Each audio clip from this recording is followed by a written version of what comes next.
Sean todos muy buenas tardes. Estamos aquí en el programa Amasando la Palabra. La palabra nos llega gracias a la cortesía y a la misericordia de nuestro Padre nuestro que está en los cielos. Hoy nos toca Mateo 26:36. Pero antes una pequeña recapitulación con respecto a Mateo 26 del 30 al 35, ¿no? Ayer pudimos ver que cuando hubieron cantado el himno, salieron al monte de los olivos. Entonces dijo Jesús: todos vosotros os escandalizáis de mí esta noche, porque está escrito: herirá al pastor y las ovejas del rebaño se dispersarán. Pero haya resucitado, después que haya resucitado, iré delante de vosotros a Galilea. Respondiendo Pedro le dijo: aunque todos te escandalicen de ti, yo nunca me escandalizaré. Entonces Pedro agarró y en medio de los demás, ¿no? Así se escandalicen todos de ti, yo no me escandalizaré. Entonces, esa vehemencia, esa actitud de Pedro, esta vez Jesús no le dijo, ¿no? Pedro, bienaventurado tú, Pedro, que eso te lo reveló carne y sangre, ¿no? Entonces, esta vez, esto sí se lo había revelado carne o sangre. Es decir, eran sus motivaciones, eran sus buenos deseos, sus anhelos, ¿no? Era su manera de interpretar la vida. Entonces ahí podemos ver y podemos visualizar a Pedro, ¿no? A Pedro, eh, que al decir eso es nacido de la carne. Tiene buenas intenciones, tiene buenos sentimientos, parece loable, parece recto, parece justo, pero lamentablemente era nacido de la carne. ¿Por qué? Porque lo que es nacido de la carne, carne es. No, no prospera. Lo que es nacido de la carne termina claudicando. Entonces, ahí podemos ver cómo Pedro, ¿no? Pedro, luego que dice eso, los demás discípulos, los demás, eh, los demás agarran y le dicen, ¿no? También eh, le dijo: no, todos te calé. Jesús le dijo: de cierto digo que esta la noche, antes que cante el gallo, me negarás 3 veces. Pero Pedro dijo: aunque me sea necesario morir, contigo no te negaré. Y todos los discípulos dijeron lo mismo, ¿no? Entonces, con la iniciativa de Pedro, ¿no? Todos los demás dijeron: sí, Señor, contigo hasta la muerte, sí, y arengaban, ¿no? Como los espartanos, eran como los espartanos en ese momento. Es decir, después de ver a Jesús resucitar muertos, hacer callar a los fariseos, hacer callar a los saduceos, hacer callar a los intérpretes de la ley, hacer callar a quien había en su delante, de pronto nunca más volvieron a preguntarle nada, dice las escrituras. Ahí leímos pasajes antes que ya nadie osaba preguntarle nada a Jesús porque había hecho callar a todititos. Habían venido los herodianos, habían venido absolutamente todos, y Jesús, es decir, por favor, hija, por favor, Abichai, por favor. Entonces, Jesús los hizo callar a todos, resucitó muertos, sanó leprosos, vieron cómo caminó sobre el mar, ¿no? A Pedro le dio la autoridad para caminar sobre el mar. Entonces, podemos ver que estos hombres, de lo que habían visto, de lo que habían apreciado en estos 3 años aproximadamente que estuvieron con Jesús, aproximadamente, vamos a decirlo así, porque entonces, ¿cómo es que estos hombres estaban dispuestos a ir con Jesús hasta la muerte? Ellos no dudaron con respecto a eso, y su motivación era humana, ¿no? Era algo nacido de la carne, pero era algo que ellos sentían, ¿no? Que ellos consideraban que era cierto dentro de su mismo ser. Y lo demuestra Pedro enfrentándose luego con los que venían a arrestar a Jesús, ¿no? O sacó la espada y comenzó a cortar. Eso solamente lo hace alguien que está dispuesto a morir, ¿no? Alguien que está dispuesto a morir reacciona de esa manera. Entonces, podemos ahí apreciar a Jesús, ¿no? Diciéndole que antes que cante el gallo, ¿no? Pero los discípulos arengaron. Luego dice en Mateo, hoy día nos toca Mateo 26, si no me equivoco, 26, 36. Entonces, yendo Jesús con ellos a un lugar que se llamaba Getsemaní y dijo a sus discípulos, sentaos aquí, entre tanto que voy allí a orar. Fue con sus discípulos, ¿no? Fue con sus discípulos y le dijo que se sentaran ahí, ¿no? Entre tanto que él va a orar. Pero luego de eso que va con sus discípulos, no sabemos cuántos podrían haber sido, no dice especialmente los, los apóstoles, ¿no? Sino con sus discípulos, de entre ellos toma a Pedro, a los dos hijos de Zebedeo, y comenzó a entristecerse y a angustiarse en gran manera. No va con todos, ¿no? Pero toma a ellos y se angustia en gran manera. Entonces podemos entender, visualizar, comprender que se angustia en gran manera, es una angustia, ¿no? Algunos dicen que se angustia porque iba a ir, pocas horas iba a ir a la cruz, ¿no? Y realmente, si vemos pasajes antes, él no le temía miedo a la muerte, él no le temía miedo, ¿no? A ser crucificado, ¿no? Entonces, ¿por qué se angustiaría? ¿Qué es lo que pasaba por la mente de Cristo para tener angustia, ¿no? Entonces Jesús le dijo, mi alma está muy triste hasta la muerte, quedaos aquí y velad conmigo. Entonces era algo del alma, es decir, eran sus emociones, ¿no? Eran sus emociones, eran sus sentimientos, era la parte de la carne. ¿Cómo así dirás que Jesús tenía carne? Por supuesto. Él mismo dio la ley que dijo, ¿no? El espíritu está dispuesto, pero la carne es débil. Orad para no entrar en tentación. Entonces, ¿qué hacía él? Oraba. ¿Y para qué oraba? Para no entrar en tentación. ¿Por qué? Porque su carne era débil, pero el espíritu estaba, ¿qué? Dispuesto. Y acá podemos ver que dice mi alma, ¿no? Su alma estaba triste, no su espíritu, no el espíritu de Dios, no era algo que era nacido del Espíritu Santo, ¿no? Sino era, ¿qué? Su alma, sus sentimientos, ¿no? Su parte humana. Estaba triste, ¿hasta dónde? Hasta la muerte. Era una angustia, de esas angustias que muy pocos la saben, ¿no? Esa angustia de ver a un familiar en cuidados intensivos y no saber cuál va a ser su destino. Es esa angustia de esa madre que ve que su hijo no llega a 3, 4 de la mañana, ¿no? Y anda en malos pasos, con malos amigos. Es esa angustia, ¿no? De aquellos que de pronto se enteran que a su familiar, ¿no? Tiene los días contados, o su pequeño hijo, ¿no?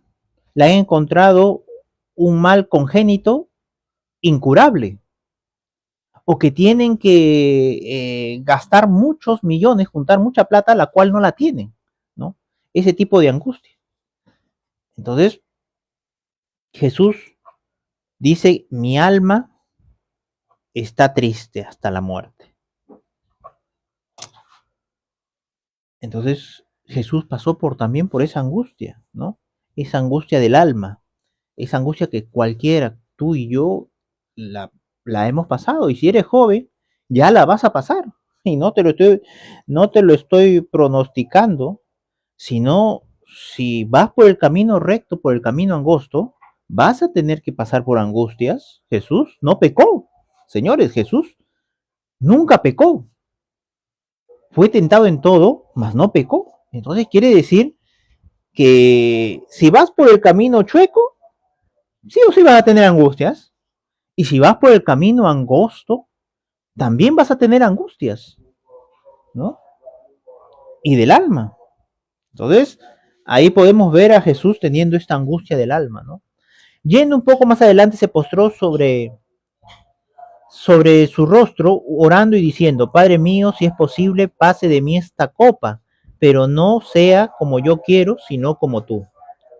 Entonces, si era una angustia del alma, no es que estaba en contra de los planes de Dios, porque esa sería una angustia del espíritu, ¿no? Las ricas chirimoyas han llegado por acá. Entonces, si fuera una angustia del espíritu, el espíritu se preocupa por las cosas espirituales, ¿no? Pero la carne, ¿de qué se preocupa? Por las cosas carnales, las cosas pasajeras, las cosas que no son eternas, las cosas que son vanas. Y ese fue el tipo de angustia que tenía Jesús. Y basado en esa angustia, él ora a Dios y le dice, ¿no? Si es posible, pasa de mí este trago amargo, esta copa, dice acá, ¿no? En otra versión dice trago amargo. Pero que no, pero que no sea como yo quiero, sino como tú. Entonces, hay algún punto importante que Jesús sabía qué cosa era la voluntad del Padre y qué cosa era la voluntad de la carne. La voluntad del Espíritu es una cosa porque Dios es Espíritu, que no se haga tu voluntad, su voluntad que es Espíritu, su palabra es Espíritu y es vida, es de la voluntad del Padre. Y Jesús decía que no se haga mi voluntad. En esa angustia, en ese pesar, tenía una voluntad de la carne en la cual él oraba a Dios, pero él sabía cuál era de la carne y cuál era del espíritu. Eso es importante, porque muchas veces cuando oramos pensamos que nuestra oración es nacida del espíritu. Y ese es el error. Pensar, creer, suponer, razonar que nuestra oración es validera, que nuestra oración es espiritual y es nuestra oración 100% carnal, nacida de nuestra alma, ¿no? Entonces, eso es importante, tener cómo escoger, saber cuál es del espíritu y cuál es de la carne. Acá Jesús lo tenía muy claro, que no se haga mi voluntad, mi pensamiento, mi razonamiento, mi idea, mi concepto, sino que se haga tu voluntad, tu pensamiento, tu idea, tu concepto, tu razonamiento, tu plan del espíritu. Porque sus palabras que son espíritu y son vida. Luego dice en el 40, vino luego a sus discípulos y halló roncando, dice durmiendo, ¿no? Y dijo a Pedro, así que no habéis podido velar conmigo una hora. Yo me imagino que de pronto Jesús está orando y de pronto escucha, pues, ¿no? Unos ronquidos y dijo, oye, me están interrumpiendo en mi oración. Entonces levantó, se acercó y vio que esos ronquidos no eran un camión o no era un carro que estaba viniendo, la basura que a veces viene en la noche, sino era Pedro y los dos hijos de Zebedeo que estaban ahí roncando. Entonces les dice, ¿no? Les dice, ¿no? Que no han podido, así que no han podido velar conmigo una hora. Velad y orad para que no entréis en tentación. El espíritu a la verdad está dispuesto, pero la carne es débil. Entonces, ¿de dónde venía Jesús? De orar.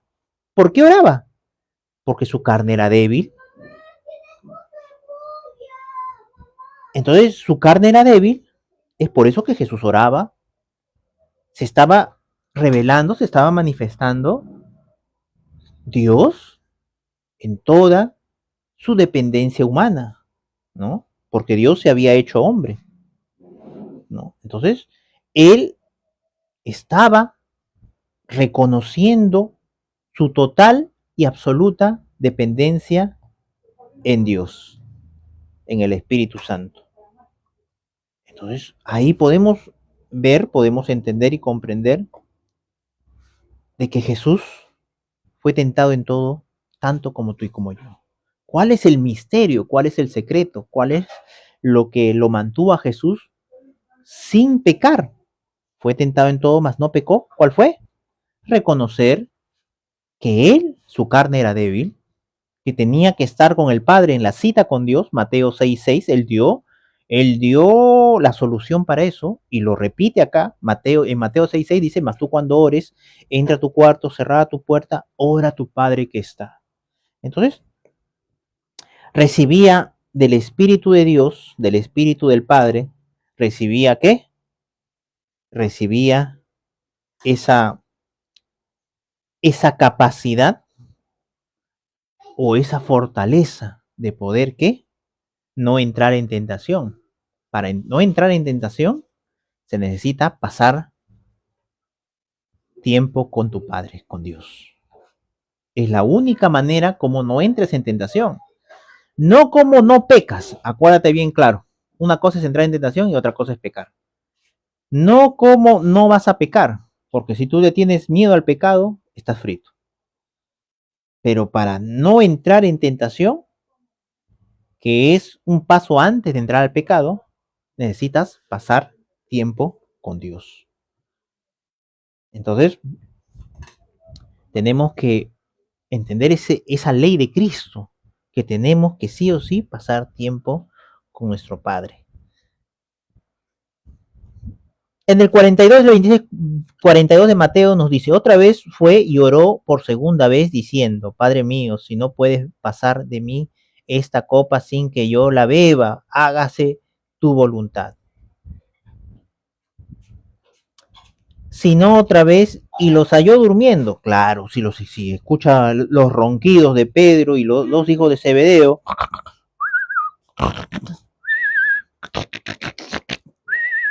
entonces, ¿quién va a poder concentrarse, ¿no? En la oración? Jesús otra vez vino al escuchar los ronquidos preciosos de sus discípulos, ¿no? Y agarró, le volvió a decir.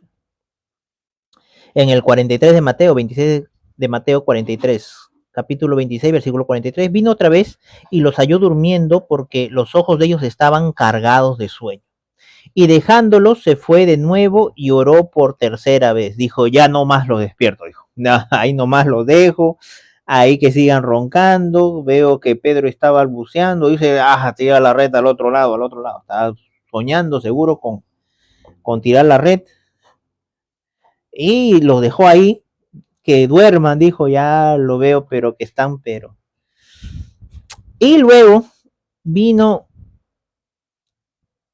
otra vez y los ayudó durmiendo porque sus ojos están grandes. En el 44 dice, dejándolos se fue de nuevo y oró por tercera vez diciendo las mismas palabras, ¿no? Si es posible, quita de mí, ¿no? Este trago amargo, pero que no se haga mi voluntad, sino la tuya, ¿no? Entonces vino a sus discípulos y les dijo, dormid ya, dije, ya sigan roncando, pues. Vino su y descansad, he aquí ha llegado la hora.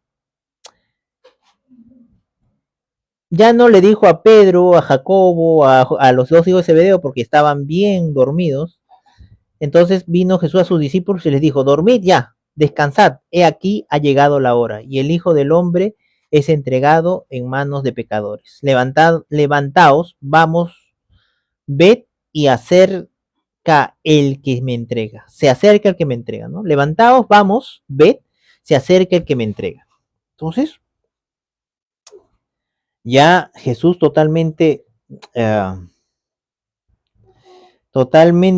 eh, ya convencido de que ellos no tienen esa capacidad, pero Jesús siempre lo hace todo con un propósito, ¿no?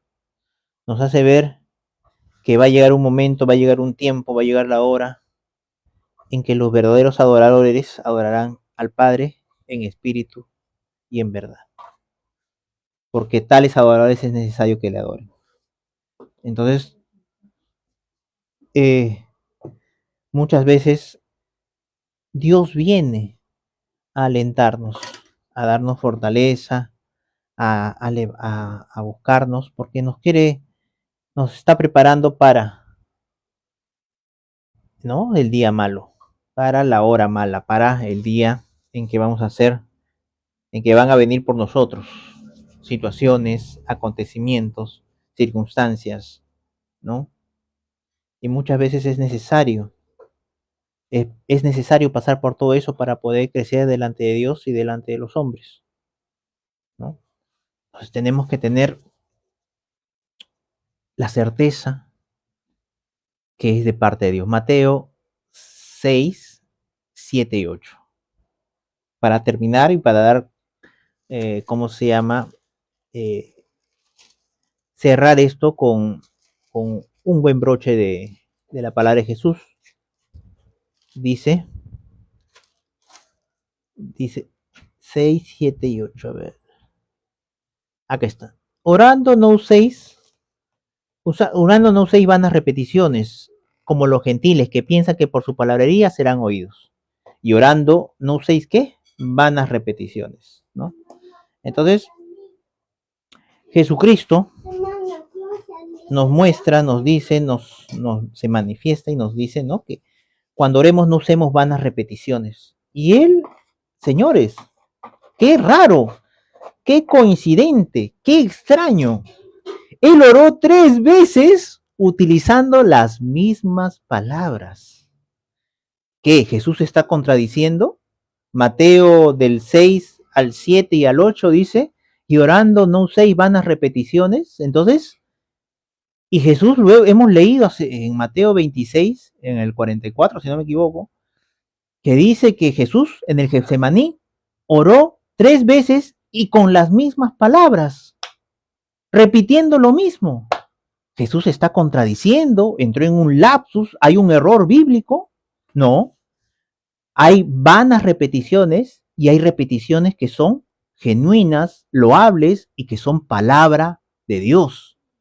Las vanas repeticiones serían como decir, yo quiero ser Superman, Señor, dame fuerzas como Superman, quiero venir de Kryptonita, ¿no? Quiero que me hagas súper guapo, Pepón. Entonces, es decir, son cosas vanas, sin sentido, sin fundamento bíblico. Eso serían cosas vanas.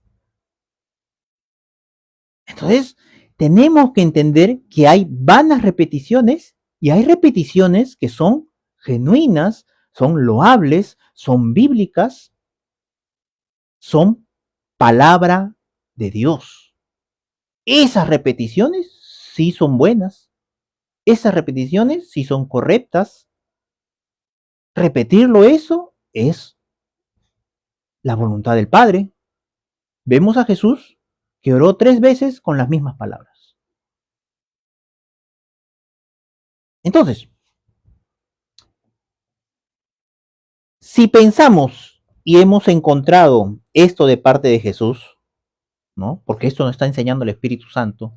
Si hoy lo estás entendiendo, lo estás comprendiendo, es el Dios el Dios el que te ha abierto las Escrituras, te ha abierto el entendimiento, ¿no? Entonces, cuando uno lee más abajo, dice, cuando ustedes oren, oren así, Mateo 6, 9, vosotros pues oraréis así. ¿El Padre Nuestro será una vana repetición o será una repetición buena, loable, que es la voluntad del Padre? ¿Ah? Entonces ahí podemos entender y comprender que mucho tiempo, muchas veces, por por malos conceptos, vamos a decir, conceptos nacidos de la carne, ¿no? Decían, uy, no, no debes repetir el Padre Nuestro, ¿no? Padre nuestro que estás en los cielos, santificado sea tu nombre, venga a nosotros tu reino. Claro, por supuesto, si tú oras así, estás orando simplemente para cumplir. Estás orando simplemente para terminar y sentirte bien contigo mismo. Pero otra cosa es agarrar el Padre Nuestro y meditarlo, palabra por palabra, razonarlo. ¿Qué me quieres decir con esto, papá? ¿Cómo debo hacerlo? Si tú me dices que tengo que orar así, ¿cómo debo ponerlo en práctica? Dime tú, muéstrame. Porque el Padre Nuestro es el ADN del ministerio de Cristo. Todo lo que tú has visto en público de Jesús se resume a lo que pidió en privado. Y Jesús le preguntaron, ¿cómo debemos orar? Enséñanos a orar. Y Jesús dio cómo el hombre, la mujer, el Hijo de Dios tendría que orar. Entonces, medítenlo esto. ¿Alguna duda, algún comentario? Tengo mis redes sociales con Javier Ricardo Fineflor Martínez. Me pueden escribir ahí o si no en el TikTok, en YouTube, en Facebook, me pueden encontrar con el mismo nombre. Hasta aquí llegamos en amasando la palabra. La palabra de Dios se lee lentamente, atentamente y repetidamente. Es como amasar una y otra vez, una y otra vez. Y damos gracias al Espíritu Santo porque Él es el único intérprete de las Escrituras que nos lleva por senda de justicia por amor a su nombre. Hasta una próxima oportunidad en Amasando la Palabra. Nos vemos. Hasta pronto.